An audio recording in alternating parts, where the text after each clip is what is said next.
दोस्तों, आज हम आप लोगों के लिए एक बार फिर से एक नया और शानदार ड्रामा लेकर के आए हैं, जिसको ऑडियंस की तरफ से काफ़ी पसंद किया जा रहा है और काफ़ी कमाल का ये ड्रामा है भी सही, जिसका नाम दोस्तों बिग बैड डैडी और इसका नाम आप लोगों को यू आर बस्टर्ड के नाम से ये ड्रामा देखने को मिल रहा है, जिसको आप लोगों को ज़रूर से देखना चाहिए। ये drama big bad daddy you are bastard पूरा ड्रामा आप लोगों को इस समय पे फ्री में देखने को मिल रहा है, जिसको आप लोग बहुत ही अच्छे क्वालिटी कंटेंट के साथ में जा कर के एंजॉय कर सकते हो। इस वीडियो में मैं आप लोगों को इस ड्रामे के बारे में बताऊंगा कि आप लोगों को ये ड्रामा अभी कहाँ पर और कैसे किस प्रकार से देखने को मिलेगा और आप लोग इस ड्रामे को कैसे जा कर के एंजॉय कर सकते हो। उसके बारे में भी हम आप लोगों के साथ में इस वीडियो में चर्चा करने वाले हैं और आप लोगों को बताने वाले हैं कि इस ड्रामे की कितने एपिसोड है और आप लोग इन ड्रामों को इस ड्रामे को आप लोग कहाँ पर पूरा फ्री में जा कर के देख सकते हो, एंजॉय कर सकते हो। इसके बारे में भी मैं आप लोगों को इस वीडियो में कमाल के तरीके से बताने वाला हूँ। सबसे पहले तो मैं आप लोगों को बता दूँ कि ये जो ड्रामा है big daddy you are bastard के नाम से, इस ड्रामे को आप लोग बहुत ही अच्छे क्वालिटी कंटेंट के साथ में ज़रूर से देखिएगा, जिसके 52 एपिसोड है, पूरे 52 एपिसोड है और हर एपिसोड की लेंथ जो है 2 से 3 मिनट की रखी गई है, जो काफ़ी कमाल का है और काफ़ी बढ़िया तरीके से आप लोगों को इस समय पे ये ड्रामा अभी देखने को मिल भी रहा है। इसको आप लोगों को एंजॉय ज़रूर से करना चाहिए और कमाल के तरीके से आप लोग इस ड्रामे को देखिएगा और एंजॉय कीजिएगा। ड्रामा काफ़ी कमाल का है और बहुत ही ज़्यादा अच्छे तरीके से आप लोगों को पसंद आएगा। ड्रामे की स्टार्टिंग में हमें नौरी का शहर दिखाया जाता है, जहाँ पर सर्दियाँ हमेशा वो कुछ उदास सी लगती है। उसके छोटे से अपार्टमेंट में अकेली वो और उसकी बेटी एलिस का जीवन सादा है, लेकिन प्यार से भरा हुआ था। नौरी ने 24 घंटे मेहनत करती है, वो रात दिन काम करके बेटी के लिए, वो स्कूल के लिए और दवा के लिए और खाना खाना बनाने के लिए, इन सब का वो व्यवस्था करती थी। एलिस बचपन से ही चुलबुली और हिम्मती थी, पर स्कूल में बच्चे उसकी हिम्मत के बारे में जो है और उसकी माँ के बारे में उसे चिढ़ाया करते थे। तुम्हारी माँ अकेली है, तुम्हारे पापा कहाँ हैं? एलिस को ये मजाक दिल तोड़ने वाला था। एक दिन रात अचानक घर पर फ़ोन की घंटी बजती है। एलिस घबरा कर बोली, मम्मी, पापा बुला रहे हैं, मम्मी डैडी बचाओ। नोरी का दिल जो है डूब गया। उसने देखा कि एलिस का चेहरा डर से सफ़ेद हो गया था। नोरी ने तुरंत पुलिस को फ़ोन किया और अपने पुराने कॉन्टेक्ट से मदद मांगी। उन दिनों नोरी का अतीत उसे बार बार परेशान करता था। किसी ज़माने में एक बड़ी कंपनी में जो है वह झंझट और लोगों के बीच टकराव ने उसे गरीब कर दिया था, पर वह अपनी बेटी के लिए कभी हार नहीं मानती थी। वहीं शहर के दूसरे कोने में खतरनाक लेकिन ताकतवर आदमी, जिसे लोग बॉस कहते थे, अपनी गाड़ी चलाते हुए किसी काम से तलब किए गए थे। उसके लोग थे वफादार पर डर के साए में जीने वाले। बॉस का जीवन बाहरी चमक धमक से भरा था, पर अंदर कहीं एक खालीपन था। उसने अचानक सुना कि उसकी एक पुरानी जानकार नोरा ओल्सन का नाम उसकी टीम में आया है और किसी जांच के लिए कहा गया है। उसने हंसते हुए कहा, एक और लड़की, पर पता लगाओ कि वह मेरी बेटी की माँ है या नहीं। नोरी ने एलिस की ज़रूरतों के लिए जो भी किया, वह कभी किसी को बताना नहीं चाहती थी। पर जब एलिस बीमार पड़ गई और दवा के लिए पैसे नहीं थे, तो नोरी को मजबूर होकर अपने जो है सगों और कुछ पुरानी दुश्मनियों के पास जाना पड़ा। एक दिन वह परिवार के बड़े सदस्यों के सामने बेबस होकर गिड़गिड़ा रही थी, लेकिन घर में मौजूद लोग जो है काफ़ी निर्दयी थे। उसकी आवाज़ को दबाया गया और उसके साथ अपमान किया गया। किसी ने कहा कि एलिस किसी शरारती रिश्ते की संतान है। किसी ने बस्टर्ड कहा। नोरी को रोना दब रहा था, पर उसकी आंखों में आग भी थी। उसने देखा कि उसकी बेटी को मारने की धमकियां तक दी जा रही है। इसी बीच एलिस ने अपने पिता की तलाश शुरू कर दी। वो बाहर चली गई और एक ऑटो मैकेनिक की दुकान पर पहुंची। वहां उसने उकसावे और प्यार दोनों देखे। एक महिला उसे मिठाई दे रही थी, कोई उसे झूठ बोलकर बहलाने की कोशिश कर रहा था। अचानक एलिस का सामना उस आदमी से हुआ जिसे वह सोचती थी, और उसने कहा, तुम मेरे पापा हो क्या? आदमी ने आश्चर्य जताया और कहा, नहीं बेटा, मैं तुम्हारा पापा नहीं हूँ। फिर पर्स में रखे उसके माँ और बेटी का फ़ोटो देखकर वो चौंक कर बोल पड़ा कि ये मेरी बेटी है। एलिस खुशी से चिल्लाई, मुझे डैडी मिल गया। नोरी ने ये सब दूर से देखा और दिल को कुछ राहत मिली, पर उसे पता था कि ये राहत जो है पूरी तरह से जो है हमेशा के लिए स्थायी नहीं है, ये एक अस्थायी है। बॉस ने जब अपने लोगों से पूछा तो उन्हें आदेश मिला, नोरा ओल्सन के बारे में सारे जो सुराग है उनको इकट्ठा करो, पता करो कि उस लड़की की मेरी बेटी है या नहीं और उससे मेरा रिश्ता सच में पिता और बेटी का है या नहीं। अगर किसी ने मेरी बात को टाला तो इससे बुरा कोई नहीं होगा।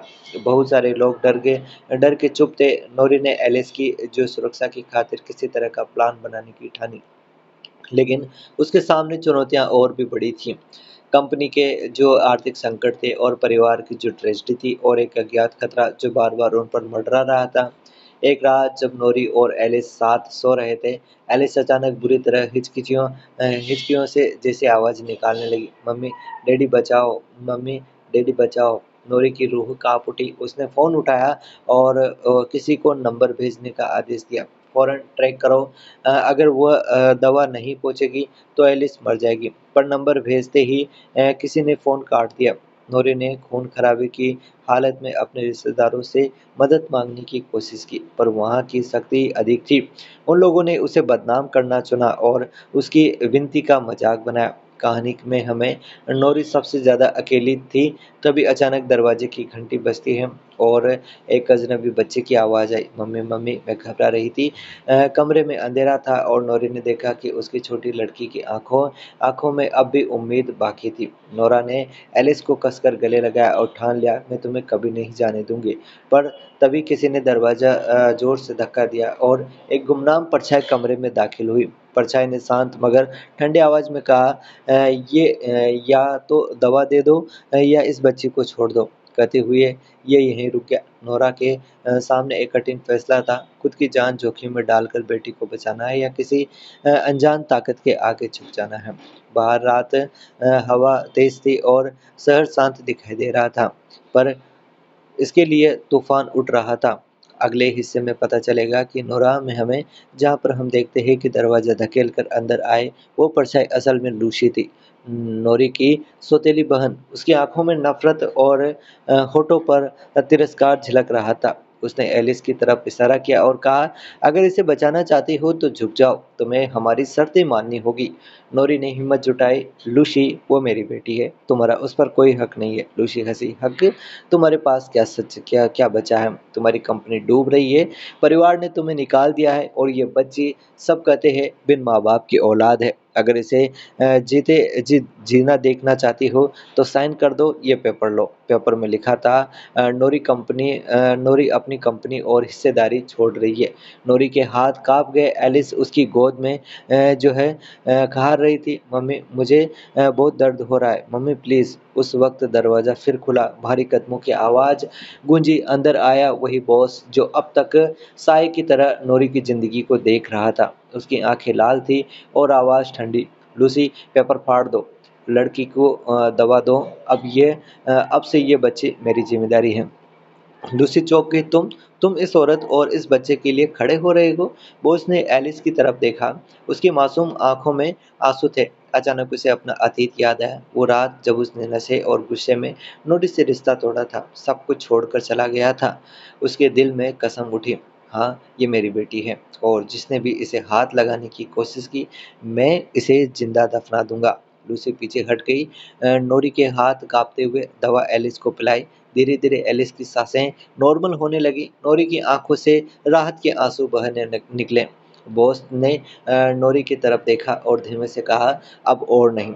4 साल में मैंने तुम्हें खो दिए हैं और मैं तुम्हारे साथ नहीं रहा, पर अब तुम्हें और एलिस को अकेला मैं नहीं छोड़ूँगा।" नोरी ने गुस्से और दर्द भरी से कहा, "अगर सचमुच मेरी बेटी के पिता हो तुम, तो साबित करो। सिर्फ बातों से नहीं, अपनी जान देकर भी उसे बचाना होगा।" बॉस मुस्कुराया, "जान तो पहले ही तेरी थी, नोरी, अब एलिस के लिए सब दांव पर लगाऊंगा।" उस रात एक नई शुरुआत हुई, लेकिन नोरी जानती थी कि खतरा अभी खत्म नहीं हुआ है। परिवार, दुश्मन और शहर की अंडरवर्ल्ड ताकतें एलिस को चैन से जीने नहीं देगी। जहां पर अब नोरी और बॉस दोनों को समझ आ गया था कि असली लड़ाई अब शुरू होने वाली है। एलिस भले ही अपनी अभी बच्ची बच गई हो, लेकिन दुश्मनों की नजरें उस पर टिकी हुई थी। अगले दिन सुबह बॉस एलिस के पास बैठा था। छोटी सी बच्ची अब चैन से सो रही थी। उसने उसके माथे पर हाथ रखा और बुदबुदाया, अब तो कभी अकेली नहीं होगी, मैं तेरा पिता हूँ और तुझे अपना नाम, अपना सहारा दूँगा। नोरी दरवाजे पर खड़ी ये सब सुन रही थी। उसके दिल में हलचल थी। एक तरफ उसे बॉस की सच्चाई याद थी, वो आदमी जिसने 4 साल पहले उसे छोड़ दिया था। दूसरी तरफ एलिस की मुस्कान और उसकी सुरक्षा का सवाल था। शाम को अचानक बॉस के आदमियों ने खबर दी, सर मिस्टर ओल्सन और लूसी ने एक प्लान बनाया है। वे वेलिस को अगवा करके अनाथालय में भेजना चाहते हैं। बदले में कंपनी की डील बच जाएगी। नोरी गुस्से में से काँप उठी। कैसे इंसान है ये लोग, अपनी ही खून गोश्त की बच्ची को सौदेबाजी का सामना बना रहे हैं। बॉस ने अपनी बंदूक उठाई। नोरी, अब फैसला करने का समय आ गया है, या तो हम भागते रहे या फिर इन लोगों को खत्म कर दे। नोरी ने कहा, नहीं, हम भागने वाले नहीं हैं, हम एलिस के लिए लड़ेंगे, चाहे दुश्मन परिवार हो या पूरा अंडरवर्ल्ड हो। उस रात बॉस और नोरी ने एलिस को सुरक्षित जगह भेज दिया। वे दोनों खुद दुश्मनों का सामना करने के लिए तैयार हुए। जब मिस्टर ओल्सन के महलनुमा घर में मीटिंग हो रही थी, तभी बिजली चली गई। अंधेरे में गड़गड़ाहट हुई और दरवाजा तोड़कर बॉस अंदर घुसा। उसकी आंखों में गुस्से की आग थी। लूसी, मिस्टर ओल्सन, आज हिसाब होगा। लूसी चीखी, तुम हमें धमका नहीं सकते, ये शहर हमारे पैसों पर चलता है। बॉस ने हंसकर कहा, पैसों से शहर चल सकता है, लेकिन एक बाप के दिल से खेलोगे तो खून की नदियां बहेगी। गोलियों की आवाज़ें गूंजेगी। लोग भागने लगे। नोरी भी पीछे नहीं रही। उसने पहली बार अपने हाथों में बंदूक थामी और साफ शब्दों में कहा, मेरी बेटी को जिसने छूने की कोशिश की, उसकी ज़िंदगी में ख़त्म कर दूंगी। लड़ाई काफ़ी टक्कर वाली थी। चारों तरफ गोलियों की गूंज, टूटते फर्नीचर और खून के छींटे, सब कुछ। लेकिन इस बार बॉस और नोरी पीछे हटने वाले नहीं थे। लड़ाई के बीच एलिस को अचानक किसी ने पीछे से पकड़ लिया। नोरी चीखी, एलिस! उसने देखा कि लूसी एलिस को घसीटकर बाहर ले जा रहा है। बॉस तुरंत वहां दौड़ा, लेकिन तभी मिस्टर ओल्सन आकर के उससे कह दिया, अगर तूने एक कदम और बढ़ाया तो तेरी बेटी हमेशा के लिए चली जाएगी। इस प्रकार से दोस्तों हम देखते हैं कि बॉस की आंखों में आंसू आ जाते हैं। उसके हाथ कांप रहे थे। लेकिन तभी नोरा ने चिल्लाया, तुमने मेरी बेटी की जिंदगी से खेला है, अब बारी तुम्हारी है। उसने बंदूक चलाई। गोली सीधे मिस्टर ओल्सन के कंधे पर लगी। बॉस ने मौका पाकर एलिस को लूसी के हाथों से छुड़ा लिया। और हम देखते हैं कि लड़ाई के बाद घर में सन्नाटा था। चारों तरफ लोग चुपचाप खड़े थे। नोरी ने एलिस को सीने से कसकर लगाया। उसकी आंखों में आंसू और डर दोनों थे। बॉस धीरे-धीरे उनके पास आया। उसके हाथों से अब भी जो है धुआं उठ रहा था। उसने एलिस के सिर पर हाथ रखा और बोला, डरो मत, अब कुछ नहीं होगा। अब कोई तुम्हें छू भी नहीं पाएगा। नोरी ने काँपते हुए कहा, तुमने जो आज किया है वो एक पिता ही कर सकता है। लेकिन क्या तुम वाक़ई बदल गए हो या फिर ये बस एक खेल है? बॉस चुप रहा। कुछ देर तक उसके चेहरे पर जो है एक सख्त भाव रहा। उसने गहरी सांस ली और बोला, नोरा, 4 साल पहले जो हुआ उसकी गलती मेरी थी। मैंने ज़िम्मेदारियों से भागकर गुनाह किया, लेकिन अब वक़्त ने मुझे सिखा दिया है, अगर बेटी को खो दिया तो ज़िंदगी का कोई मतलब नहीं बचेगा। नोरी की आँखों से आँसू बह निकले। वो चाहती थी कि उस पर भरोसा करे, लेकिन उसमें जो है अब दिल तोड़ने वाली बात थी। इस प्रकार से दोस्तों, बॉस के चेहरे पर गुस्सा और चिंता दोनों आ गए। उसने फ़ोन पटक दिया और ये लड़ाई अब अभी ख़त्म नहीं हुई है। कोई और रास्ता है, कोई और ताकत है बड़ी जो असली दुश्मन है। इस प्रकार से दोस्तों ये ड्रामा काफ़ी इंटरेस्टिंग और काफ़ी तगड़ा वाला होने वाला आगे, जिसमें काफ़ी बढ़िया आगे आप लोगों को अच्छा प्रेज़ेंटेशन इस ड्रामे में हमें देखने को मिलने वाला है, जिसको आप लोगों को मिस बिल्कुल नहीं करना चाहिए और इस कमाल के और इस शानदार ड्रामे को डेफ़िनेटली एक बार तो ज़रूर से एन्जॉय करना चाहिए। ये ड्रामा गुड शॉट्स मोमेंट्स पर आप लोगों को समय पे देखने को मिल रहा है, जहाँ पर आप लोग जा कर के इस कमाल के और बेहतरीन ड्रामे को एन्जॉय कर सकते हो। काफ़ी कमाल का और बेहतरीन ड्रामा है, जो डेफ़िनेटली आप लोगों को बहुत ही पसंद आएगा, जिसके 52 एपिसोड है और सारे एपिसोड की लेंथ जो है 2 से 3 मिनट की रखी गई है। आप लोगों को ये स्पेनिश लैंग्वेज में और आप लोगों को इंडो और मंदारी लैंग्वेज में देखने को मिल रहा है, जिसको आप लोग जा कर के देख सकते हो।